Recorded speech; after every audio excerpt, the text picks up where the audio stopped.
Assalamualaikum warahmatullahi wabarakatuh.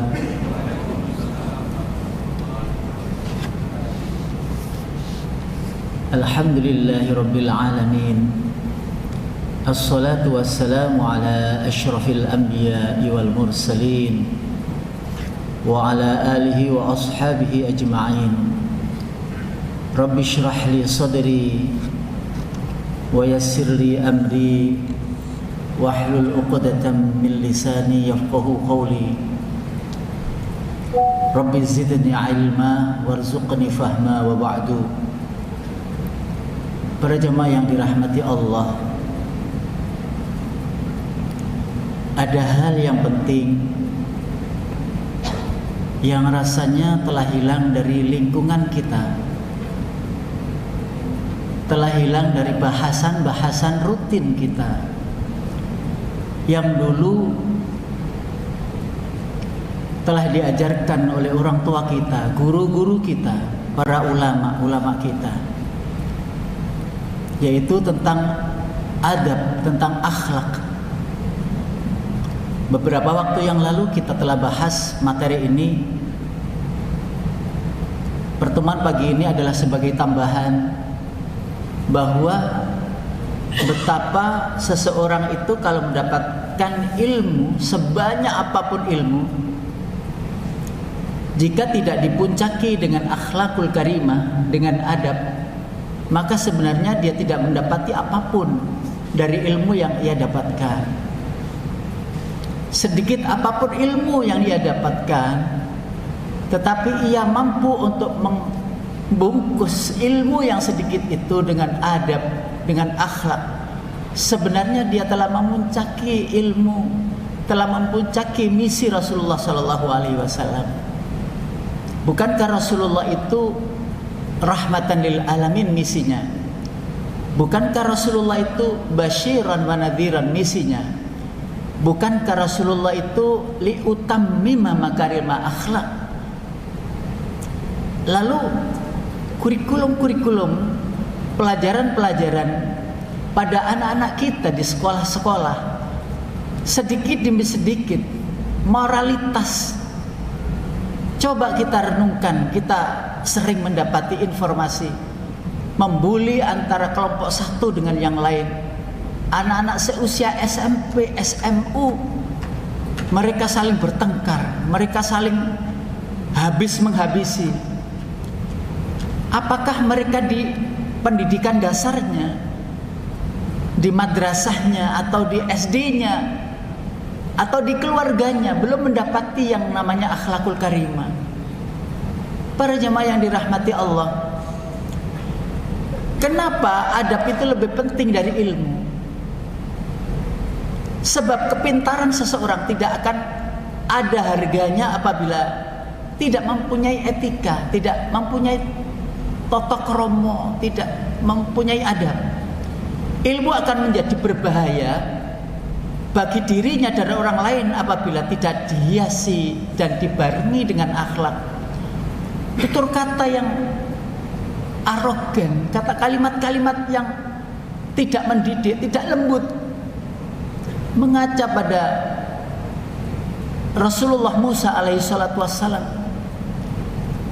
Betapa kerasnya Fir'aun itu, tetapi Allah memfirmankan, mengajak, menyuruh, memerintahkan kepada Nabiullah Musa alaihi salatu wassalam, faqula lahu qawlan layyinan la'allahu yatadhakkaru aw yakhsha. Wahai Musa dan Harun, datang kepada Fir'aun dan katakan dengan kata-kata yang lembut. Artinya apa? Kesantunan, kelembutan kata. Karena Rasulullah Musa itu orang yang sabar, nabi yang diantara nabi ulul azmi, tetapi tetap Allah memerintahkan untuk berhati-hati ketika berbicara dengan penguasa, yang lembut saja. Sisanya nanti Allah yang mengurus apakah mendapatkan petunjuk apa tidak. Sebagaimana Allah sering firmankan di dalam banyak ayat, di antaranya a'udzubillahi minasyaitonirrajim, bismillahirrahmanirrahim, may yartadda minkum an dinihi fasawfa ya'tillahu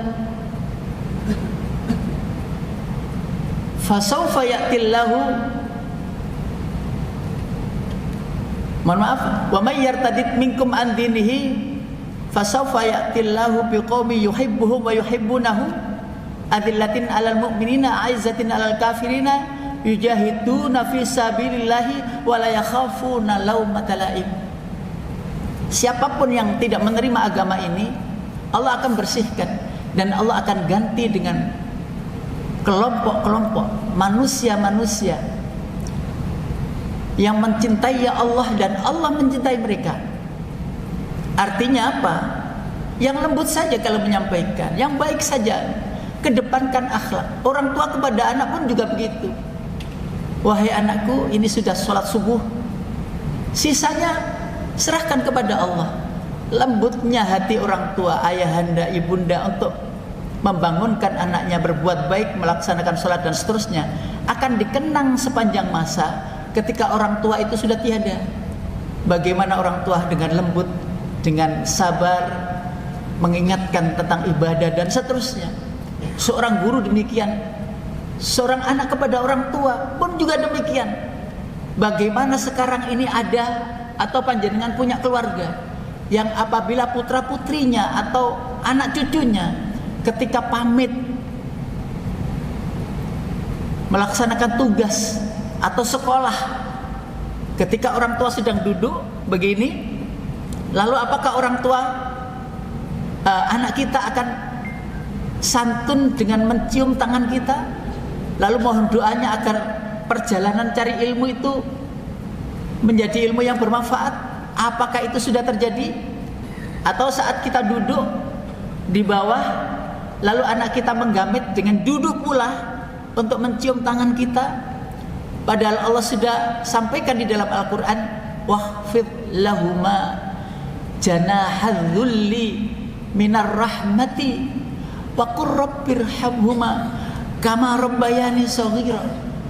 Ketika kita berjalan di hadapan beliau berdua, orang tua kita, janahadzulli, dan itu benar-benar telah kita praktekkan yang dicontohkan oleh orang tua kita dulu. Apakah itu kita contohkan juga kepada anak-anak kita ketika berjalan itu dengan merendahkan janahadzulli, sebelah bahunya, sebagai tanda rahmah, sebagai tanda kasih sayang kepada mereka berdua? Para jemaah yang dirahmati Allah, kenapa harus ada adab? Kenapa harus ada etika? Kenapa harus ada akhlak? Kenapa? Adab tentu penting bagi manusia, sebab adab merupakan salah satu bagian dari akhlak mulia yang kelak akan menuntut manusia untuk bisa menjadi pribadi yang lebih baik dan bisa menempatkan diri pada tempat maupun waktu dimanapun dia berada dan kapanpun dia berada. Para jamaah yang dirahmati Allah, tentu bagaimana duduk yang sopan, tentu bagaimana ketika di atas kursi duduk yang sopan, tentu bagaimana berjalan yang sopan, semua ditata dengan rapi oleh agama ini. Pertanyaannya, apakah itu sudah mendapati kita semuanya? Bagaimana orang yang berilmu terhadap yang belum berilmu? Bagaimana adab orang yang belum mendapatkan ilmu atau belum mengetahui tempat terhadap orang yang mengetahui ilmu? Dan semua itu diatur. Terkadang para jamaah yang dirahmati Allah, seseorang mempelajari ilmu itu adalah untuk mengkompetisikan dirinya dengan orang lain. Kadang-kadang mendapati awal ilmu itu sudah mempertandingkan antara ulama dengan ulama yang lain. Belum apa-apa sudah mempelajari tentang perbedaan madhab. Lah itu namanya mempertandingkan, merusak konsentrasi akal normal kita. Mestinya pelajarilah satu dulu. Imam yang mana yang akan dipelajari? Madhab fikih Imam Syafi'i, pelajari secara tuntas, pahami dan lakukan, laksanakan apa yang ada di dalamnya.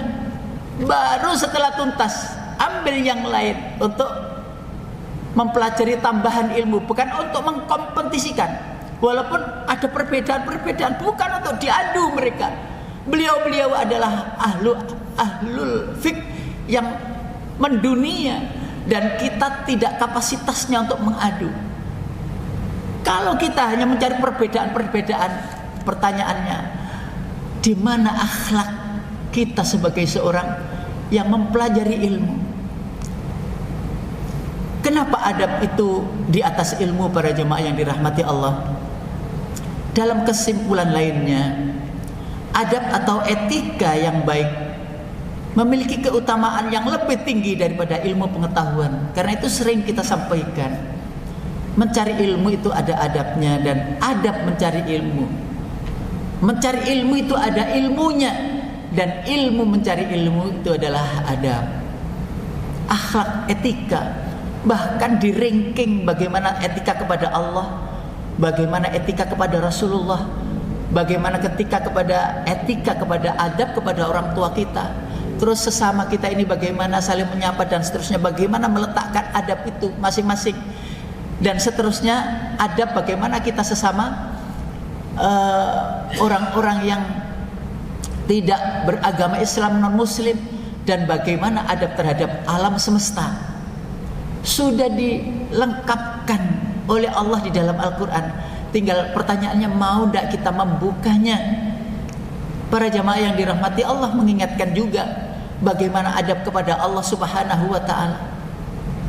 Para jamaah, sebagaimana surat Al-Baqarah ayat 285, amanar rasulu bima unzila ilaihi mir rabbihi wal mu'minun kullun amana billahi wa malaikatihi wa kutubihi wa rusulih la nufarriqu baina ahadim mir rusulih wa qalu sami'na wa ata'na ghufranaka rabbana wa ilaikal masir.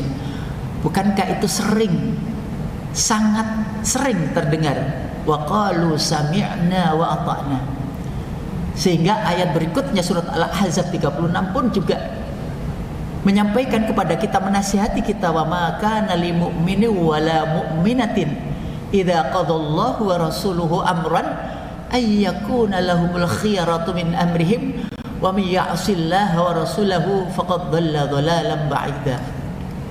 Tidak sepatutnya bagi orang mukmin, baik laki maupun perempuan, apabila Allah sudah memutuskan satu perkara, Rasulnya sudah memutuskan satu perkara, masih ada pilihan yang lain untuk diikuti. Seandainya ada orang yang masih memilih keputusan Allah dan Rasulnya, mencari yang lain selain Allah dan Rasulnya, mendurhakai Allah dan Rasulnya, sesungguhnya ia dalam keadaan sesat yang jauh. Akhlak, adab kepada Allah Subhanahu wa ta'ala, Rabb, pencipta seluruh alam, pencipta kita, memberi fasilitas kenikmatan yang tak terhingga, memberikan iman kepada kita sehingga hati ini menjadi tenang. Tidakkah itu penting untuk kita telaah, sehingga ketika Allah memanggilnya, tidak ada yang lain yang bisa dianggap kecuali panggilan itulah yang harus dihadiri. Para jamaah, lalu kepada Rasulullah SAW di banyak ayat Al-Quran, bahkan hadis. Di antaranya ada dua ayat, yang kedua dari surat Al-Hujurat ayat surat 49. A'udzu billahi minasyaitonir rajim.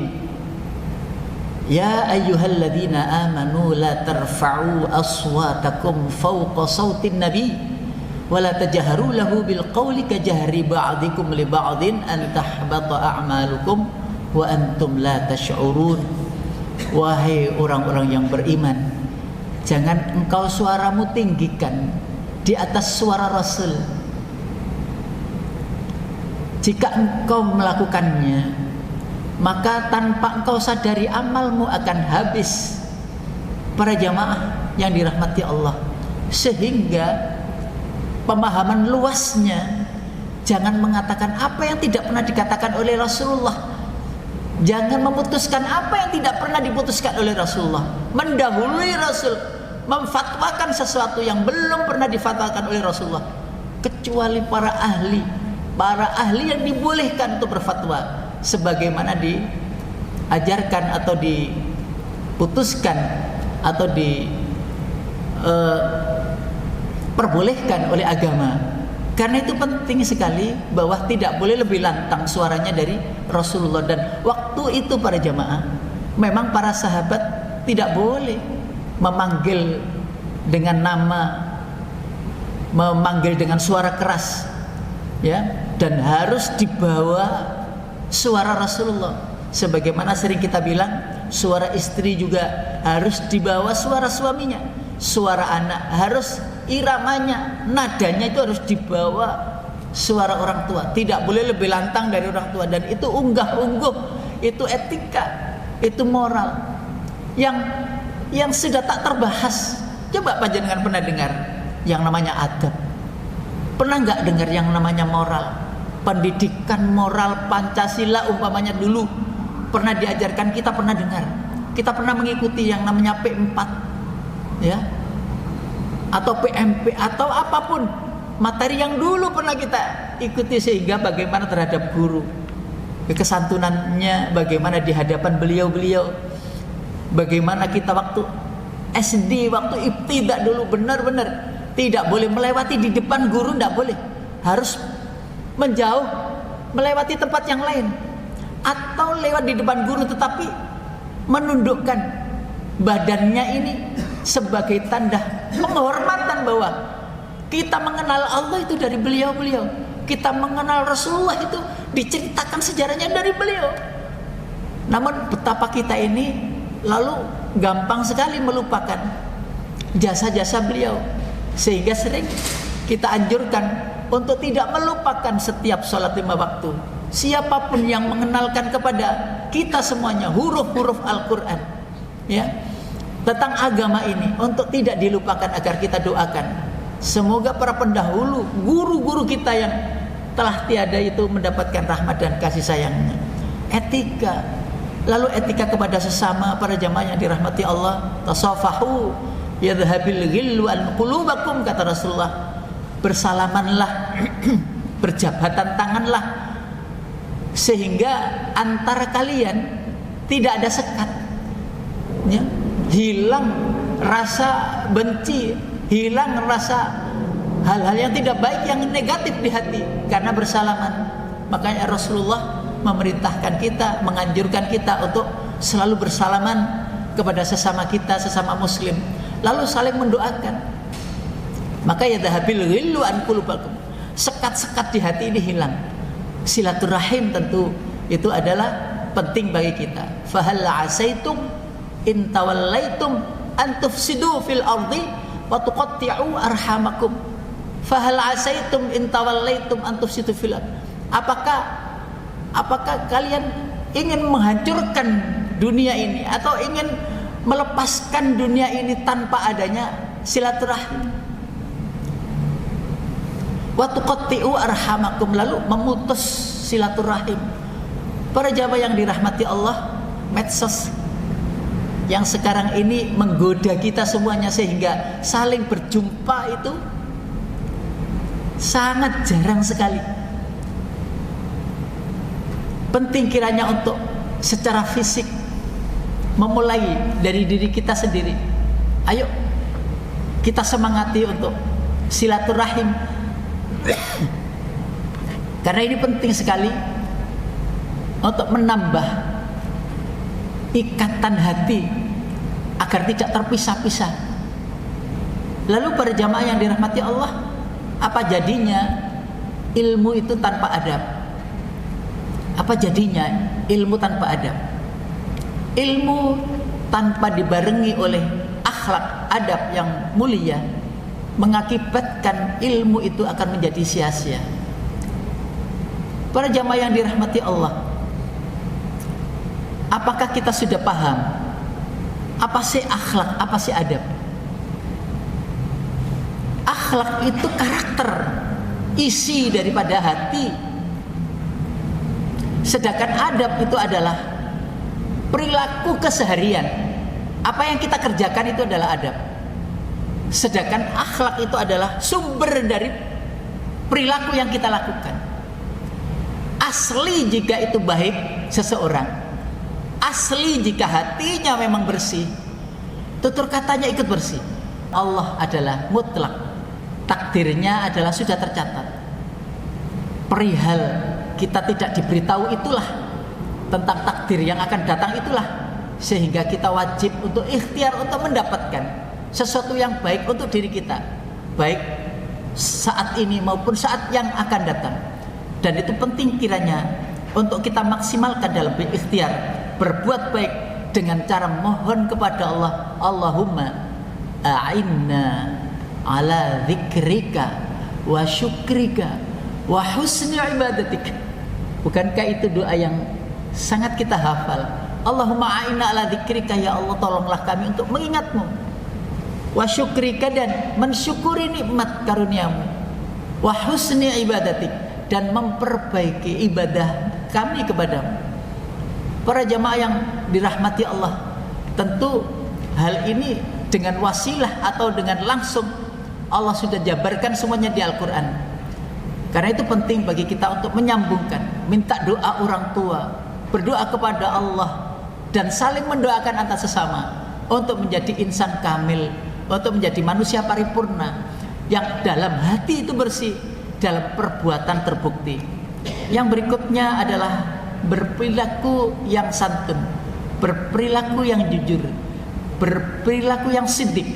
Antara hati, kata-kata dan perbuatan itu serasi. Antara hati yang ada dan perbuatan serta ucapan itu serasi. Tidak menyelisihi, yang itu menjadi keras, menjadi sakit, menjadi rusaknya badan ini. Bukankah kita sudah tahu bahwa wa anna fil jasadi mudghah in salahat salahal jasadu kulluh wa in fasadat fasadal jasadu kulluh ala wahyal qalbu. Bukankah pada diri kita ini ada segumpal daging yang apabila daging itu baik, seluruh badan jadi baik. Apabila daging itu tidak baik, seluruh badan tidak baik. Ketahuilah itu adalah kalbu. Di sini para jamaah, ukuran badan kita menjadi baik, menjadi sehat, itu karena pengaruh dari kalbu yang kita miliki, tenangnya hati yang kita miliki. Dan kalau dibalik, jika tidak baik, maka seluruh badan ini juga tidak baik. Penting untuk menelaah mengapa kalbu di situ yang utama. Karena kalbu pada jamaah tidak pernah stabil, kan itu. Kadang senang, kadang sedih, kadang khusyuk, kadang nggak bisa khusyuk. Ya, berbolak-balik hati kita itu. Dan kenapa Allah menaruh iman itu di situ? Karena itulah di antara organ tubuh kita yang paling tidak stabil. Ditaruhlah iman di situ agar nyaman, agar tenang, untuk menenangkan seluruh organ tubuh yang ada. Tidak ditaruh di ginjal kita, di paru kita, di kepala kita, tidak. Tapi iman dititipkan Allah di kalbu kita agar kalbu itu menjadi tenang, dan tenangnya kalbu itu menjadi seluruh badan ini sehat.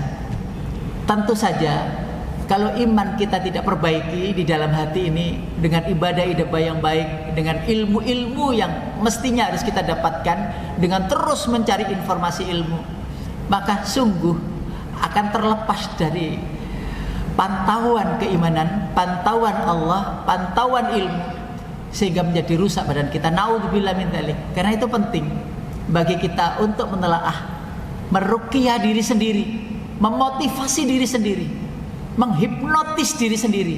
Wahai hatiku, jadikanlah engkau tetap beriman kepada Allah, dan tenanglah engkau, karena tenangmu akan menjadikan ketenangan seluruh sel tubuh, seluruh badan, seluruh organ tubuh. Nah, ini penting untuk menasihati diri sendiri. Kapan akan kita lakukan? Setiap waktu, setiap saat. Menjadikan hati ini tenang dengan beriman kepada Allah Subhanahu wa ta'ala. Bisa jadi para jamaah sakit-sakit yang kita derita, ya, entah di ginjal, di paru kita, di sel tubuh kita, di badannya yang lain, karena kurang tenangnya hati dan kurang asupan zikir kepada Allah. Karena asupan ilmu sama dengan asupan makanan ke dalam tubuh. Jika ilmu tidak kita asupkan kepada rohani kita, maka sesungguhnya rohani kita pun akan kelaparan dan kering. Sebagaimana jika berhenti asupan makanan ke dalam tubuh kita, sama persoalannya. Tubuh kita asupannya dari unsur-unsur bumi, sedangkan rohani asupannya dari unsur-unsur langit. Sholat, membaca Al-Quran, semua dari unsur langit. Karena itu jangan sampai tidak imbang. Maka doa kita, Rabbana atina fid dunya hasanah wa fil akhirati hasanah wa qina adzabannar, keseimbangan. Jangan digemukkan badannya dengan makanan-makanan bumi, lupa rohaninya tidak terasupi dengan makanan-makanan langit. Karena itu di dalam ayat Al-Baqarah ayat 61, ya, wa idh qultum ya Musa lan nasbiru ala ta'ami wahid fad'u lana rabbaka yukhrij lana mimma tunbitul ardu min baqliha wa qithaiha wa fumiha wa adasiha wa basaliha. Qala atastabdiluna alladhi huwa adna billadhi huwa khair ihbitu misram fa inna lakum ma sa'altum, dan seterusnya ayat. Para jamaah, sudah pernah terjadi pada umatnya Nabi Musa. Mereka diberi makanan yang terbaik dari unsur-unsur surgawi, manna dan salwa, dari unsur-unsur yang tidak ada di bumi, yaitu manna dan salwa. Lalu mereka tidak terima dengan makanan yang hanya semacam ta'amin wahid. Fad'u lana rabbak, minta ya Musa kepada Tuhanmu, yukhrij lana mimma tunbitul ard, minta yang dari unsur bumi, min baqliha wa qithaiha, kacangnya, dari bawangnya, dari timunnya, dan seterusnya. Mereka meminta yang dari bumi. Padahal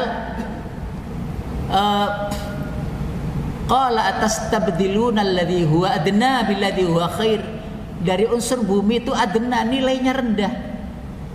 Nilainya rendah. Kenapa engkau tukar yang nilainya rendah padahal itu yang terbaik? Di sini adalah informasi kepada kita. Kenapa kita melanggengkan, mengutamakan fisik untuk makan makanan yang nilainya rendah dari bumi, padahal Allah sediakan rohani kita, ya, mendapatkan asupan nilai-nilai surgawi, nilai-nilai akhirat, nilai-nilai langit yang itu abadi, yaitu untuk rohani kita. Nah, ini kita komparasikan betapa kita itu sering memperhatikan bagaimana makanan bumi untuk kita asupi badan ini agar gemuk, agar sehat. Lupa untuk akhlakul karimah, ya, keteladanan Rasulullah yang innama bu'istu li utammima makarimal akhlak. Misi yang penting dari lahirnya Rasulullah, diutusnya Rasulullah adalah untuk akhlak, Bapak Ibu. Karena itu mari kita menelaah lebih lanjut. Mari kita terus mencari di mana adab itu kok tidak terdengar lagi. Ayo kita sampaikan kepada anak-anak kita, sehingga kita tidak masuk golongan wal yakhshal ladzina law taraku min khalfihim dzurriyyatan dhi'afan khafu 'alaihim falyattaqullaha wal yaqulu qawlan sadida. Surat An-Nisa ayat 9. Hendaknya kamu takut meninggalkan generasi yang generasi lemah dalam akhlak, lemah dalam ilmu pengetahuan, lemah ekonomi dan segalanya. Dan hendaknya semangati diri untuk menjadikan mereka itu kuat dalam segalanya. Katakan kepada mereka, ucapkan kepada mereka kalimat-kalimat yang santun, yang lembut, qaulan sadida. Bukankah orang tua harus mengawali agar bicara kepada anak turunnya dengan kata-kata yang lembut, dengan enak, tidak serba mengatur, pokoknya harus begini, kamu kuliah, kalau tidak begini tidak saya kuliahkan. Tidak, biarkan mereka mencari kreativitas dan kita yang mengawal untuk mencari masa depannya sendiri. Dan bukankah itu Allah yang mengatur apa yang terjadi akan datang, bukan kita yang mengatur. Mereka hidup di masanya nanti, Tapi bekalilah ketika kita tiada nanti, mereka sudah mampu untuk menghadapi masa yang bukan masa kita, masa yang bukan sama sekali kita ketahui bagaimana nanti adanya apa dan lain sebagainya. Lalu mereka sudah mampu untuk menghadapinya dalam keadaan berilmu. Para jemaah yang dirahmati Allah, tentu uraian seperti ini akan membias dari masuk telinga kanan keluar telinga kiri. Jika kita tidak bareng-bareng ayo mempraktikkan, kita sambungkan dengan istri kita atau suami kita, lalu kita tata, kita bikin janji, ayo kita bikin, ayo kita bagaimana ini, ayo sholatnya ya, dan seterusnya. Dan halaqah keluarga penting, pertemuan keluarga disatukan, ayo setiap pagi, ayo setiap hari ini kita baca Quran, dan seterusnya. Dan itulah menjadi ketawaduan, hati ini menjadi tenang, nyaman keluarga. Disitulah disebut baiti jannati, rumahku adalah surgaku. Jika itu kita dapatkan di dunia ini para jamaah, maka insya Allah surga abadi akan kita terima. Tentu kalimat la yasma'una fiha lagwan wa la ta'thiman illa qilan salaman salama. Khasnya penghuni surga itu adalah kata-kata yang enak, kata-kata yang damai. Jika kita belum mampu untuk berkata-kata damai, jangan mengangankan untuk mendapati kenikmatan surgawi. Karena itu khasnya penduduk surga yang masih di dunia, mampu mengatakan yang lembut dan yang baik. Bukankah itu boleh dan seharusnya kita praktekkan di rumah kita masing-masing, keluarga kita masing-masing, menjunjung tinggi nilai-nilai ukhrawi, adab, dan kita sinergikan, kita sambungkan anak-anak kita di rumah agar ada janji, ada kebersamaan, ada visi dan misi yang sama, yaitu menuju mardhatillah, keridhaan Allah Subhanahu wa taala.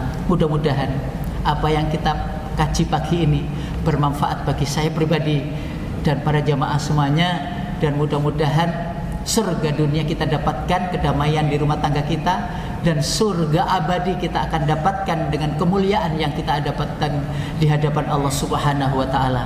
Aqulu qauli hadza, subhanakallahumma bihamdika asyhadu an la ilaha illa anta astaghfiruka wa atubu ilaik. Wal afu minkum. Wassalamu alaikum warahmatullahi wabarakatuh.